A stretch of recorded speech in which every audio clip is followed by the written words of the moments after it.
The Gold Bug, Chapter 5.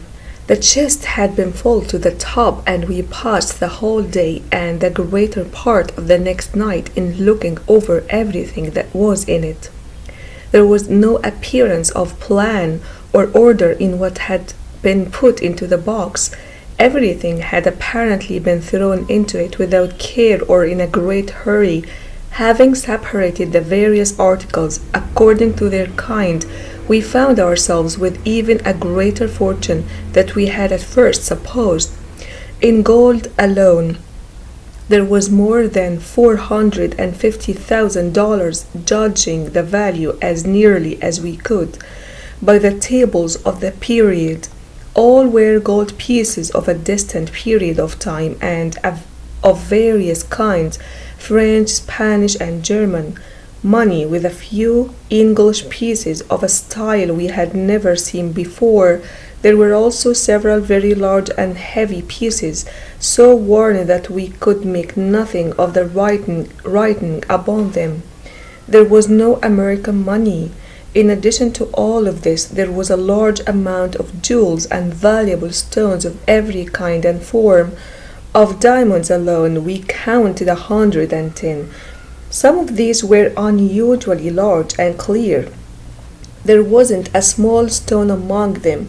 There were also stones of other colors, rich reds and blues, many of these having a value just as great as that of the diamonds.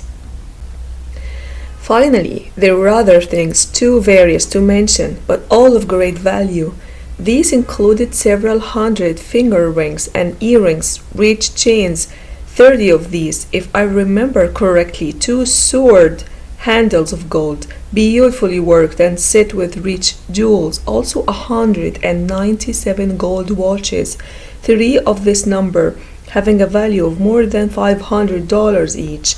Many of these watches were very old and no longer kept time, but all were richly jeweled and in cases of great value. We considered that night that the value of everything which the chest held must be around $1.5 million, and upon selling the jewels and other articles later, a few being kept for our own use, it was found that our fortune was worth even more than we had at first supposed. When at last we had finished examining everything and our excitement had in some measure disappeared, Legrand, who saw that I was most curious to know how he had arrived at the answer to this strange mystery, finally entered into a full description of all circumstances connected with it. "You remember," said he, "the night when I handed you the rough drawing I had made of the gold bug. You also remember that I became a little angry with you for insisting that the drawing looked to you like a death's head. When you first mentioned this, I thought you were fooling, but later I called to mind the strange spots on the back of the bug and had to agree that perhaps you were right. Still, the way you seemed to make fun of my drawing annoyed me a little, because I am really quite a good artist.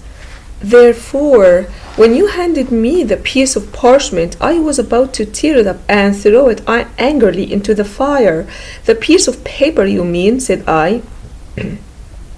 "No, it had much of the appearance of paper, and at first I supposed it to be such, but when I came to draw upon it, I found it to be a piece of very thin parchment. It was quite dirty, you remember. Well, just as I was on the point of throwing it into the fire, I happened to take note of the drawing at which you had been looking.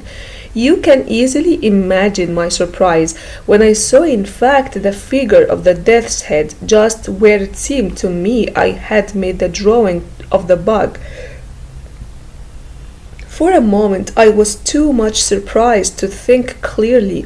I knew that my drawing was very different in every particular from this, although it was somewhat similar in general form. Soon I took a lamp from the table and sitting down at the other end of the room began to examine the parchment more closely. Upon turning it over, I saw my own drawing on the other side, just as I had made it. My first impression was one of simple surprise at the strange fact that, unknown to me, there should have been a skull on the other side of the parchment, and that this skull should be similar to the drawing I had made, not only in form but also in size. I say that for a while my surprise was so great that I couldn't think or speak. This is the usual result of such a circumstance. The mind struggles to establish a connection, and being unable to do so seems to stop working completely for the moment. But when I got over this feeling, there came to me a certain thought which now surprised me even more than the circumstance itself. I began to remember very clearly that there had been no death's head upon the parchment when I started to make my drawing. I became perfectly certain of this, for I remembered turning over one side and then the other, looking for the cleanest spot. If the skull had been there, of course I would haven't taken note of it. Here was clearly a mystery which I felt it impossible to explain. Yet even at this early moment there began to form within my mind the first impression of an idea which in the end brought about the happenings of last night. I got up at once and, placing the parchment in the table drawer, put aside all further thoughts of it until I should be alone. When you had gone and when Jupiter was fast asleep, I began to look into the matter more seriously. I also tried to establish more method in my manner of thinking upon the subject. In the first place, I considered the way in which the parchment had fallen into my hands. The spot where we found the gold bug was on the shore of the mainland, about a mile to the east of the island, and but a short distance above the high water mark to which the sea reaches as it rolls in. Upon my taking hold of the bug, it gave me a sharp bite, which caused me to let it drop. Jupiter, as is his custom, showed more care in the matter. Before picking up the bug which had flown toward him, he first looked around him for a leaf or something of that kind by which to take hold of it. It was at this moment that his eyes and mine also fell upon the piece of parchment which I then supposed to be paper. It was lying half buried in the sand, a corner sticking up near the spot where we found it. I also noticed part of what at one time must have been a ship's boat. What seemed to be the bow of the boat stuck up out of the sand. The boat must have lain there for many years, for the wood had been eaten away by the sea, and it was difficult to recognize it as having formed at one time part of a boat. Well, Jupiter picked up the parchment, wrapped the bug in it, and gave it to me. Soon after this we turned to go home, and on the way met Lieutenant G. I showed him the bug, and he asked me to let him take it to the fort. When I agreed, he put it at once into his pocket without the parchment in which it had been wrapped, and which I continued to hold in my hand while he looked at the bug. Perhaps he was afraid I might change my mind about letting him have the bug, and thought best to make sure of the prize at once. You know that he is an expert in things of this kind, being rather well known in the field of natural history. At the same time, without thinking about it, I must have put the parchment back in my own pocket. You remember that when I went to the table for the purpose of making a drawing of the bug, I found no paper where it's usually kept. I looked in the drawer and found none there. I looked in my pockets, hoping to find an old letter. When my hand fell upon the parchment, I have described for you the exact way in which I got this parchment, because the circumstances, though the result of a chance, all happened quite naturally. This fact impressed me with great force. No doubt you will think me foolish but I had already established a kind of connection.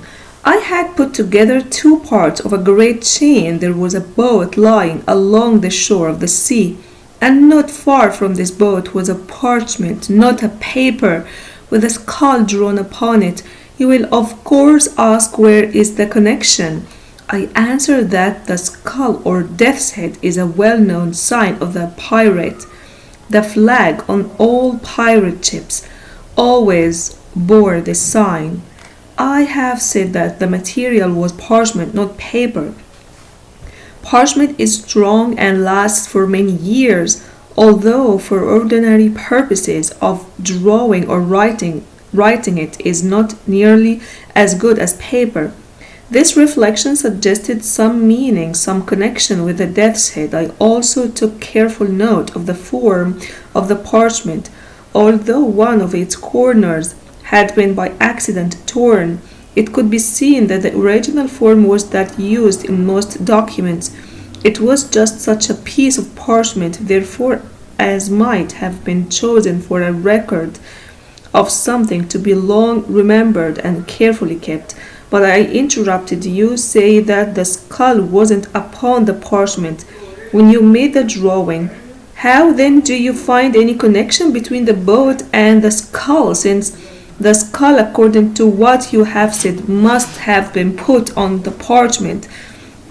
God only knows how or by whom some time after you made your drawing of the bug. Upon this point turns the whole mystery. Although the secret by now wasn't difficult for me to arrive at, my steps were sure and could lead only to the one result. I reasoned, for example, as follows. When I drew the bug, there was no skull apparent upon the parchment. When I completed the drawing, I gave it to you and watched you closely until you returned it to me. You therefore didn't draw the skull, and no one else was present to do it. Then it wasn't done by human hands, and yet it was done. At this point in my reflection, I tried to remember clearly everything which happened at the period in question. The weather that day was cold. Oh, what a happy accident! And a fire was burning in the fireplace. I had been walking and felt warm, so I sat near the table rather than alongside the fire. You, however, had drawn a chair close to the chimney, just as I placed the parchment in your hand, and you were in the act of examining it. Wolf, my Newfoundland dog, entered and jumped upon your shoulders. With your left hand you stroked his head and kept him off, while your right hand, holding the parchment, was permitted to fall between your knees and close to the fire. At one moment I thought the flames had caught the parchment, and I was about to warn you, but before I could speak, you drew back your hand and went on examining the drawing. When I considered all these particulars, I doubted not for a moment that it had been the heat of the fire that had brought to light upon the parchment the skull which I saw drawn upon it. You surely know that certain special inks exist and have existed for some time, by which it's possible to write upon paper or parchment so that the characters became clear only when subjected to the action of strong heat. There are various chemicals of different colors which can be used for this purpose. These colors disappear at longer or shorter periods of time after the material on which they are used gets cold. Then they became clear again when brought close to heat. I now examined the death's head with great care. Certain parts of it, those near the outer edge of the parchment, were more clear than others.